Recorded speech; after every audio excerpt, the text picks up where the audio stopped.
A disturbing fact I've encountered in my travels and conversations with nomads on the road is that the overwhelming majority do not have an exit plan for when they are no longer able to continue being nomads.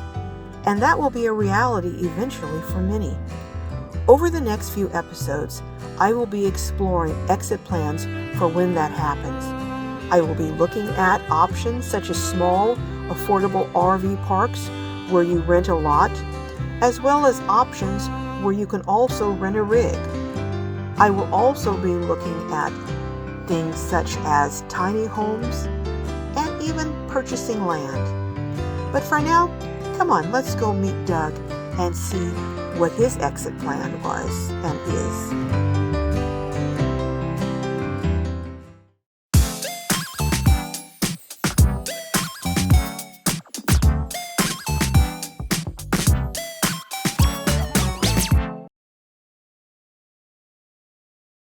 Hello, Doug. Hi.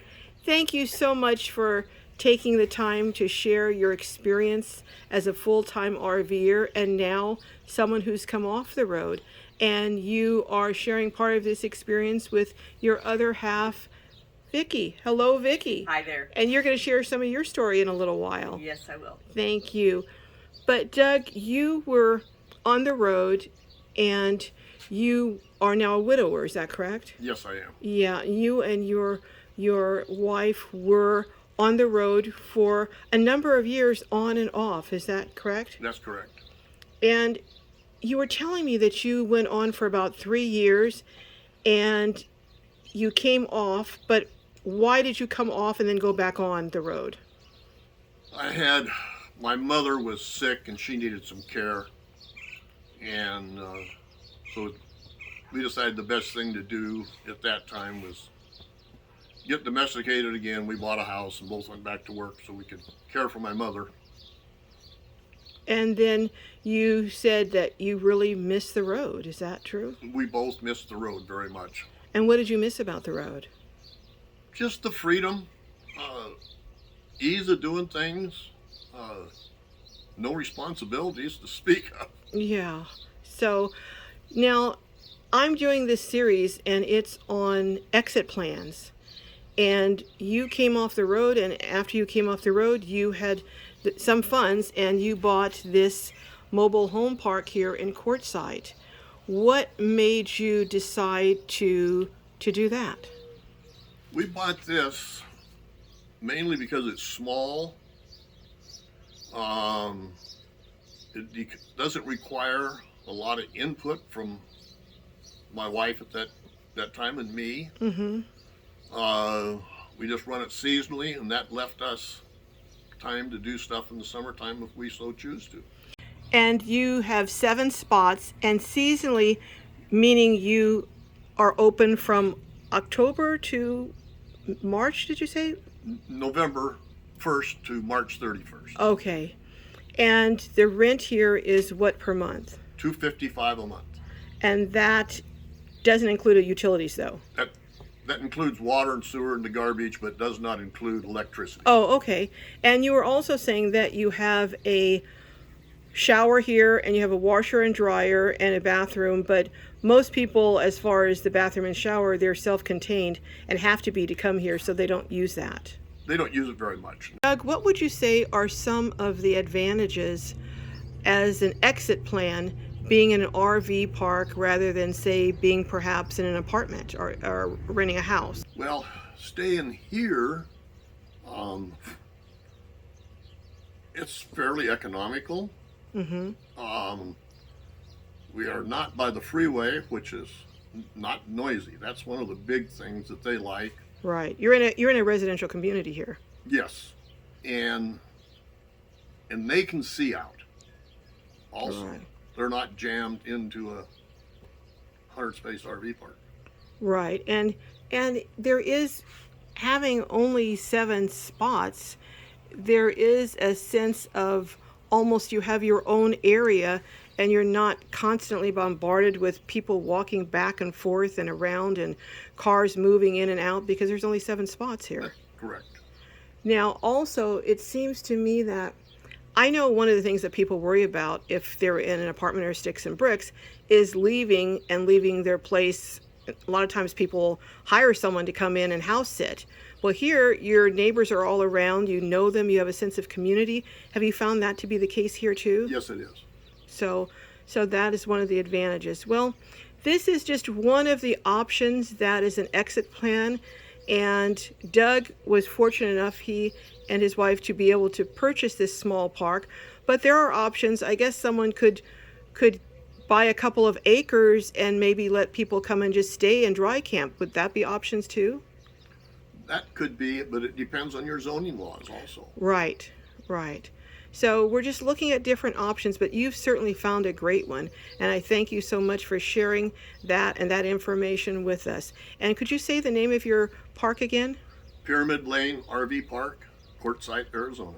And it's $255 per week, all the utilities except for electricity.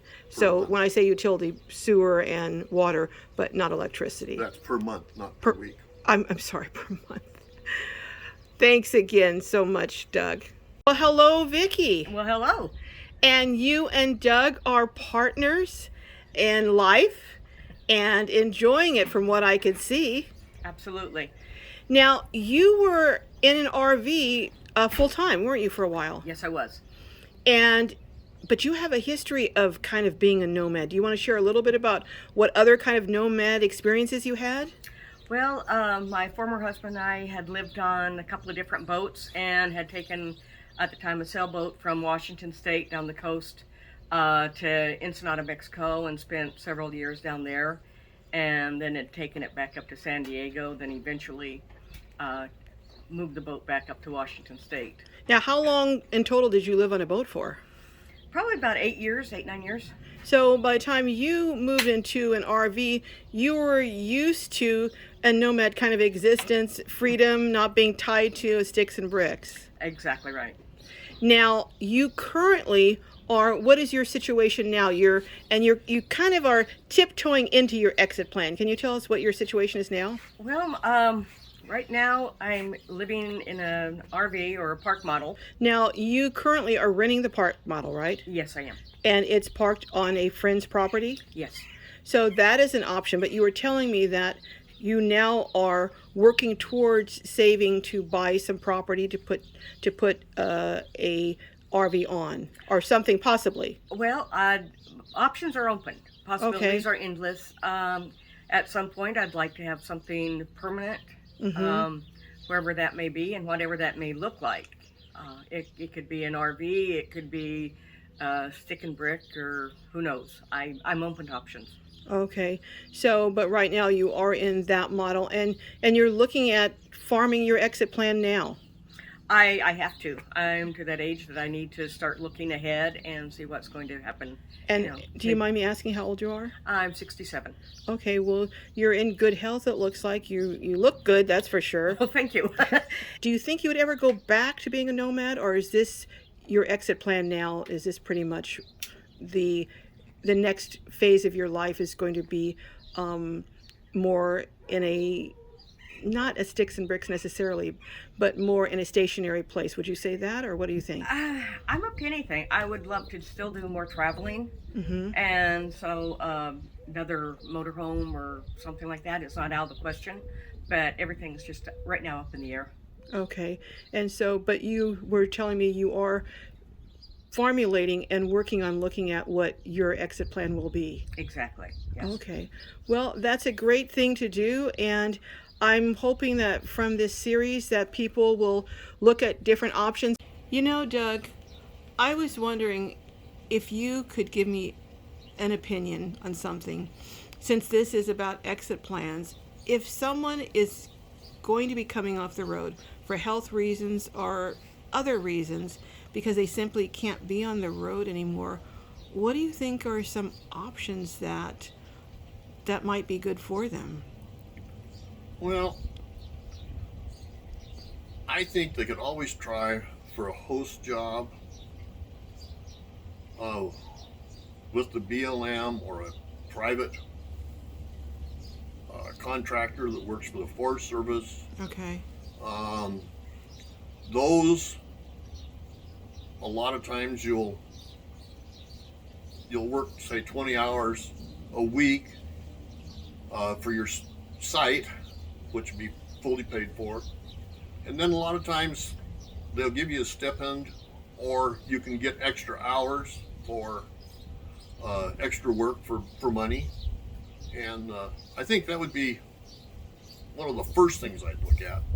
Now, you were a host. You and your former wife were a host, right? Yes. Okay. And I was thinking that possibly if they could do something like that, or put away a little money, and then maybe look at buying a property and putting up an inexpensive trailer. What do you think? That's a good possibility. Okay. But everyone, you were fortunate. You had funds available and you had assets, so you were able to do something larger, than that. But I'm finding that most of the people, well, I wouldn't say most of the people, but a lot of the people who are on the road, especially if they were forced to be on the road, they're not in really a whole lot better shape and don't have a lot of financial assets. In your 8 years or more on the road, off and on, what did you find? Was that the case, or what did you find? I found that was pretty much the case. Of course, in my years on the road, I don't think we had the same, I don't know how to say it, full-time people like we have today. So there weren't as many. There weren't as many, and not as many low income. Okay. So people, when you were in your days on the road, there were more people that were on there because they really enjoyed it and wanted to be there, not out of necessity. That's correct. So there are many options available, and next week we'll pursue and look into some other options. Thanks so much for coming along for this, and we'll see you next week.